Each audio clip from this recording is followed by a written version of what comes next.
कार्य पुस्तिका गणित ज्ञान कक्षा 5 पाठ 14 ज्यामिति कोण। पटरी या प्रकार की मदद से बिंदुओं को मिलाकर निम्नलिखित आकृतियों को बनाओ।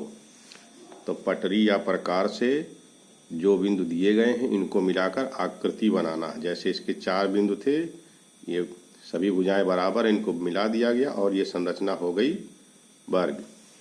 अब इसी तरह से ये बिंदु दिए गए हैं, इनको मिलाना, तो आप पटरी प्रकार से मिला लेंगे इस तरह से।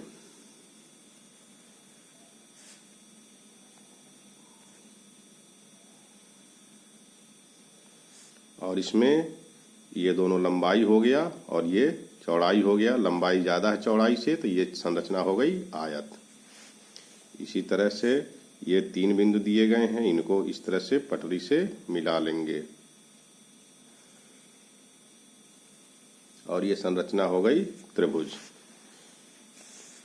ये प्रकार की सहायता से इस तरह से इसको मिला लेंगे।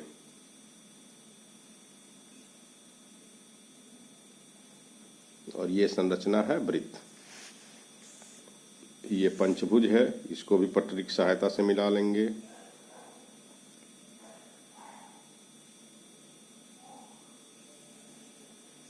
इस तरह से इसको कर लेंगे।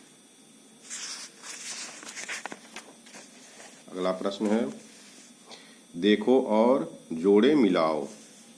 जैसे इधर लिखा हुआ है और इधर चित्र दिया गया है।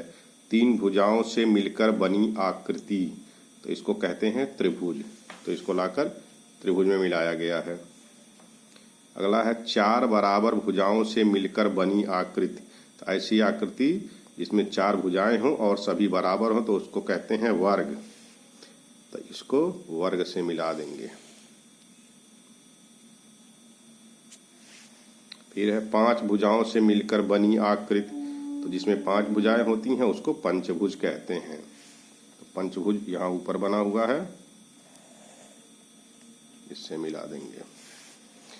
4 भुजाओं में से 2 आमने सामने की बराबर भुजाओं से मिलकर बनी आकृति। तो आमने सामने की भुजाएं अगर बराबर हैं और उसमें 4 भुजाएं हैं, तो ऐसी संरचना आयत कहलाती है। आयत का चित्र ये है, तो इसको इससे मिला देंगे। और एक निश्चित बिंदु से सदैव समान दूरी पर स्थित बिंदुओं के समूह से बनी आकृति। अर्थात ये एक निश्चित बिंदु है, इससे कहीं भी आप जाएंगे तो ये दूरी समान होगी, तो इसको कहते हैं वृत्त। इससे इसको मिला देंगे। अगला प्रश्न है, समझो और करो। बिंदुओं को मिलाकर आकृति बनाओ। तो यहाँ भी बिंदु दिए गए हैं, इस तरह से मिलाकर आकृति बनाना है। फिर उसको इन साइड्स को नापना है और नाप कर यहाँ लिखना है। तो इसके साइड्स हैं अ और ब, ये 3 सेंटीमीटर, ब स, ये ब और स 3 सेंटीमीटर, और अ और स ये भी 3 सेंटीमीटर। तीनों भुजाएं बराबर हैं और इसमें 3 भुजाएं हैं, तो ये संरचना हो गई त्रिभुज। अब इसी तरह से इसको पहले मिलाना है। पटरी से आप मिलाकर नापेंगे इसको इस तरह से। ये हमने पहले इसको नाप कर यहाँ लिख दिया है। तो ये अ ब, ये अ और ब, ये है 5 सेंटीमीटर, ब और स 3 सेंटीमीटर, फिर स और द ये 5 सेंटीमीटर, और द और अ यह है 3 सेंटीमीटर। यानी ये भुजाएं आपस में बराबर हैं और ये आपस में बराबर हैं, और लंबाई ज़्यादा है चौड़ाई कम है, तो ऐसी संरचना हो गई आयत। फिर इसी तरह से इसको मिला देंगे पटरी से।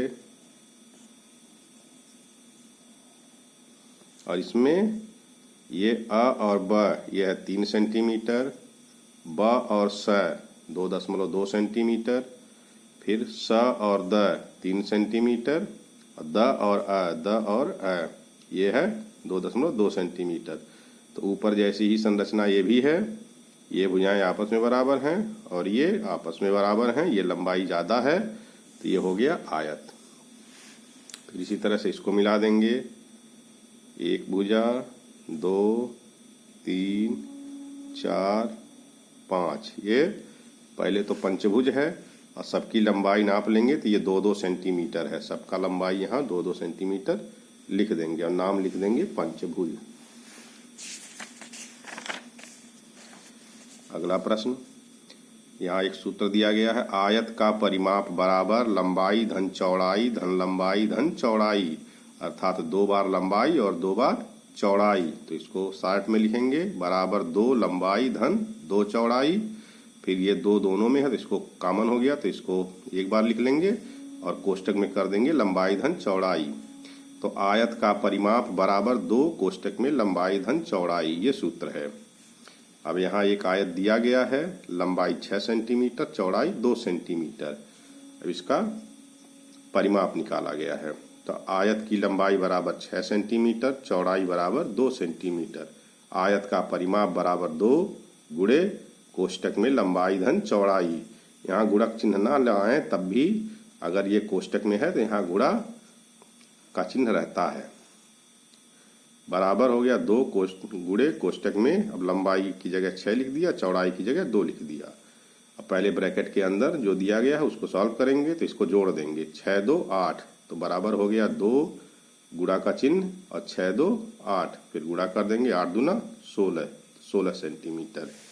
अब इसी तरह से एक आयत यहाँ दिया गया है, लंबाई 4 सेंटीमीटर, चौड़ाई 2.5 सेंटीमीटर। तो ये यहाँ लिख देंगे लंबाई और चौड़ाई। फिर आयत का परिमाप बराबर 2 कोष्टक में लंबाई धन चौड़ाई। चाहे तो यहाँ गुणक निशान लगा सकते हैं, चाहे तो ना लगाएं तब भी ये अंडरस्टूड है कि यहाँ गुणा का चिन्ह होता है। फिर हो गया 2 गुणे कोष्टक में लंबाई की जगह 4 और चौड़ाई की जगह 2.5, इसको जोड़ देंगे, 4 2 6, 6.5, तो 2 गुणे 6.5 और इसका गुणा कर देंगे तो आ जाएगा 13 सेंटीमीटर। अगला है, निम्न आकृतियों की लंबाई और चौड़ाई मापो और परिमाप निकालो। तो ये आप नाप लेंगे, ये हमने यहाँ नाप कर यहाँ लिख दिया है।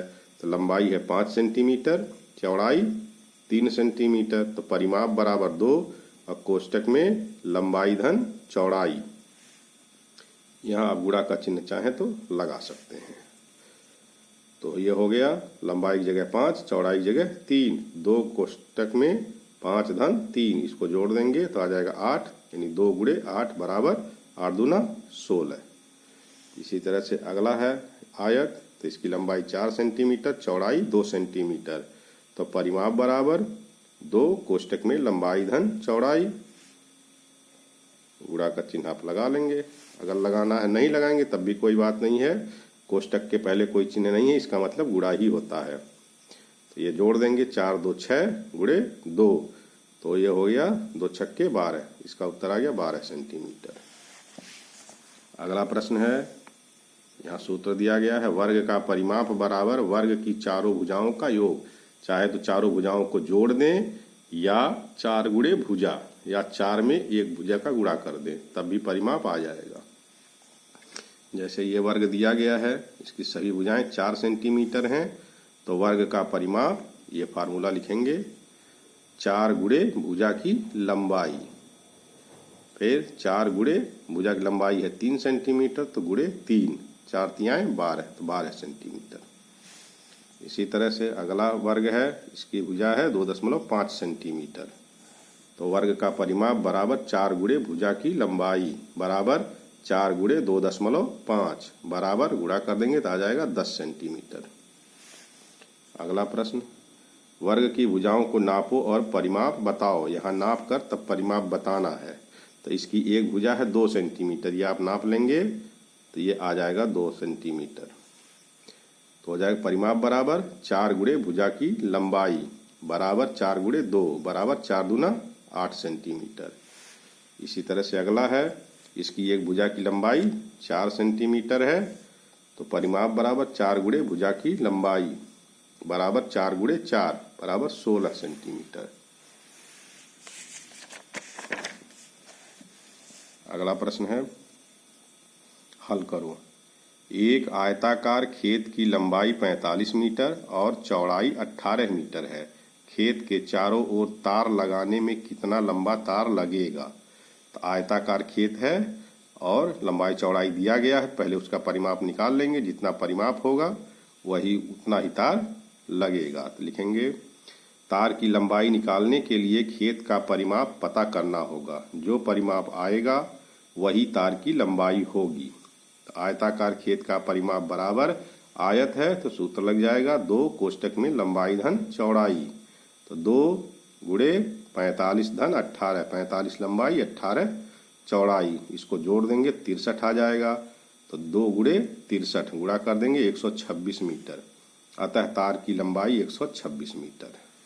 अब इसी तरह से वर्गाकार चबूतरे की एक भुजा की लंबाई 8 मीटर है। चबूतरे का परिमाप, अब ये वर्गाकार है तो यहाँ लिख देंगे चबूतरा वर्गाकार है तो वर्ग का परिमाप बराबर 4 गुणे भुजा की लंबाई। यहाँ इस तरह से एक चित्र भी बना देंगे वर्ग का, और इसकी चारों भुजाएं 8 मीटर हैं। तो ये भुजा की जगह लिख देंगे 8, 4 गुणे 8 और फिर गुणा कर देंगे 4 अठे 32 मीटर। उत्तर हो जाएगा चबूतरे का परिमाप 32 मीटर होगा। अगला प्रश्न है विद्यालय 4 दीवारी 80 मीटर लंबी और 45 मीटर चौड़ी है। तो इस तरह से 4 दीवारी बना लेंगे, 80 मीटर लंबी 45 मीटर चौड़ी। इसके चारों ओर, इसके चारों तरफ 2 चक्कर लगाने में कितनी दूरी तय करनी पड़ेगी। 2 चक्कर लगाना है तो क्या करेंगे, पहले इसका परिमाप निकालेंगे तो 1 चक्कर का आ जाएगा, फिर उसमें 2 से गुणा कर देंगे, 2 चक्कर का पता चल जाएगा।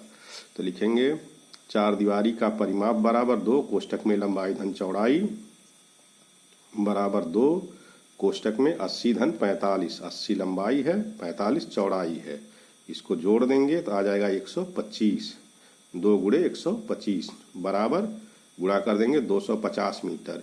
ये परिमाप हुआ और ये 1 चक्कर की लंबाई हुई।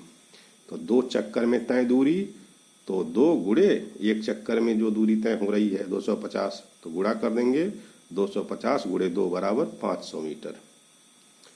अगला प्रश्न है एक त्रिभुजाकार पार्क की भुजाएं क्रमशः 3.5 मीटर, 4 मीटर, 5 मीटर हैं। इसके तीनों ओर कितनी लंबी दीवार बनानी पड़ेगी। तो त्रिभुज है और तीनों भुजाएं इसकी असमान हैं, सभी अलग अलग हैं, तो ऐसे त्रिभुज बना लेंगे 3.5 मीटर, 4 मीटर, 5 मीटर, तो सब अलग अलग हैं। तो त्रिभुज का परिमाप निकालेंगे तीनों भुजाओं को जोड़कर, तो लिखेंगे त्रिभुज का परिमाप बराबर तीनों भुजाओं का योग। तो जोड़ देंगे 3.5 धन 4.0 धन 5.0 और इसको जोड़ देंगे 5 4 9 3 12, 12.5, यहाँ लिख देंगे 12.5 मीटर। अतः पार्क के चारों ओर 12.5 मीटर दीवार बनानी पड़ेगी। तो ये चैप्टर थोड़ा बड़ा है, ये इसको यहाँ तक कवर किए हैं, ये पहला पार्ट है, आगे का भाग दूसरे पार्ट में कवर करेंगे।